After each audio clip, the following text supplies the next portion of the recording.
So this is a very common use for a spreadsheet. Simply keep track of something. Possessions you own, movies that you've seen or have on DVD, or books that you've owned or read. So I've created a table here, and actually these aren't books that I've read. I've probably read most of them, but they're the list of 100 top books of all time, I think from Time Magazine. And I've got the title and author, and then I made up some random data, like whether I have them in paperback or hardback, the date I read them, finished them, and then some random star ratings and even some notes. And I've already added a title here for this, and I've added a heading for each column. There are 100 books here, as I said. So once you've got the basic data in here, you may want to take advantage of some of the things that you can do in numbers to make this even nicer and more functional. For instance, let's look at the formatting. So let's look here at the titles, and you can see there's one title in particular that Numbers thinks is a number, and it's not. So you know it's going to right justify it and all of that. But the proper thing to do to fix this isn't to left justify it, to go to text and say I want it on the left, but it's to simply make sure it understands that everything in this column is text. So I'm going to select column A, and I'm going to go to Cell, and Data Format I'm going to change to text. And now you can see it handles 1984 correctly.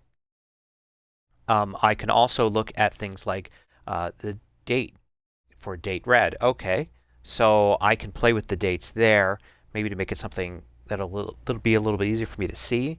Something also kind of makes sense. Do I really care about the exact day that I finished reading the book? The date is there, but maybe I just want to have that as a month. So I can go to Format here and say Date and Time. And let's have the date simply be the month and the year. And then for time I'll set it to none.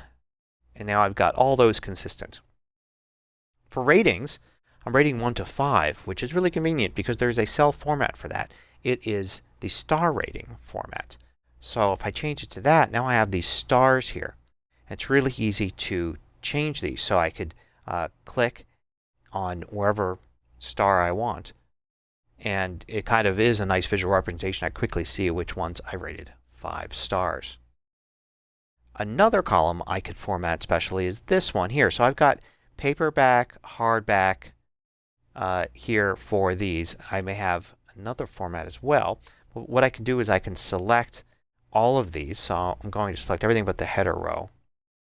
And I'm going to change the format here to be a pop-up menu. Now the nice thing about taking an existing set of data and changing it to pop-up menu is Numbers will look and see what items I've used, so hardback and paperback, and throw them in to the pop-up. So it says these are the two different ones that we've got, and now you've got those. So now I can go and click here and I can select easily which one it is. So as I add new books to the bottom, I could easily select hardback or paperback. I could easily select the rating for each one.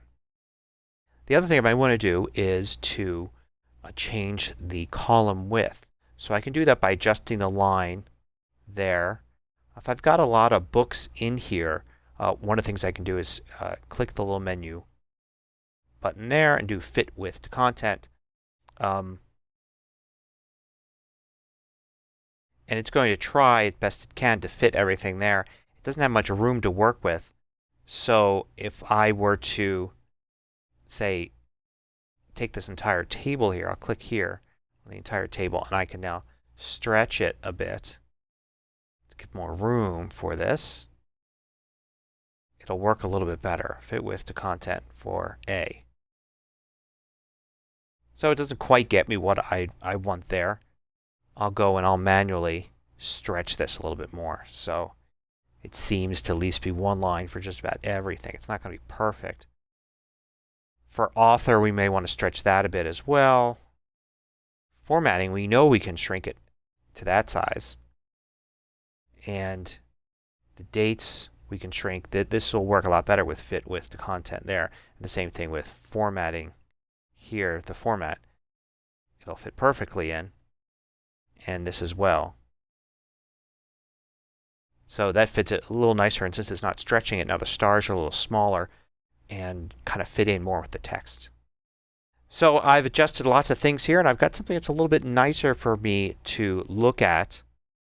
Do one more of those. Okay, so now it looks like everything now is on one line. Oh, there's this one here that's not. So it's not perfect, but probably just having most of them fit on one line, and maybe an occasional one like that on two, is fine for what we want. So I've got a good table here, and I can now do things with this. Like for instance, I can sort by date read. So I can click here, and I could sort descending to see the most recent one, the most recent date, or ascending to see them in the order I've read them. I can sort by another column, so I can sort descending here to see all the 5-star books first, 4-star, etc. Or I may just want to go by author name. So there we go. And since I've just put first name and last name in all of the fields here, it's going to sort it there by the alphabetical order. So it's not as useful because I get, Anthony here under A's instead of by last name. Now if I wanted to get more complex with the sort, what I could do is go to Organize and then Sort, and I could add a column. Let's sort by rating first, and we'll do it descending. And then we'll sort inside of rating there. We can do it by read and say descending. So the most recent books that I've read that are 5 stars, and then the most recent books that I've read that are 4 stars, etc. And I could play around with that and change how I have it sorted. So maybe I want to do it alphabetically by title after the rating.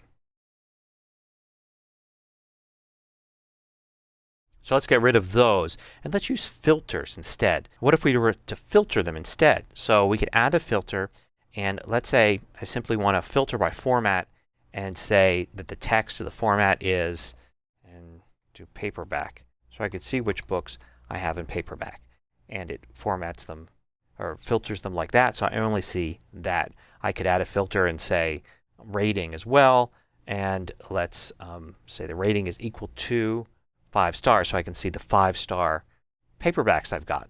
I could also say is greater than or equal to 3 stars, so the 3, 4, and 5-star paperback books.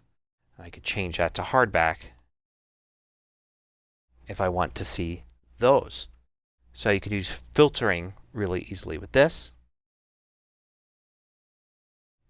And we could switch this on or off very easily if we want to use that filter sometimes, and other times that we don't. We can also remove them very easily.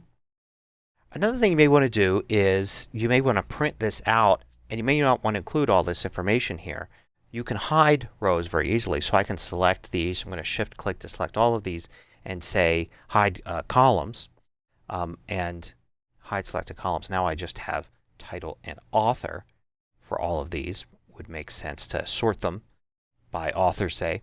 And if I wanted to unhide those, I could go to table unhide all columns to get those back. But it could be useful for printing, or saving as a PDF or something like that to make available to somebody. Maybe if I want to give somebody a list of my favorite books, but I don't necessarily want them to see what format I have them in when I read them or how I rated them, I can simply do that. I can even filter just showing my 5-star books, hide all these columns, and just give somebody a list of title and author of my favorite books of all time.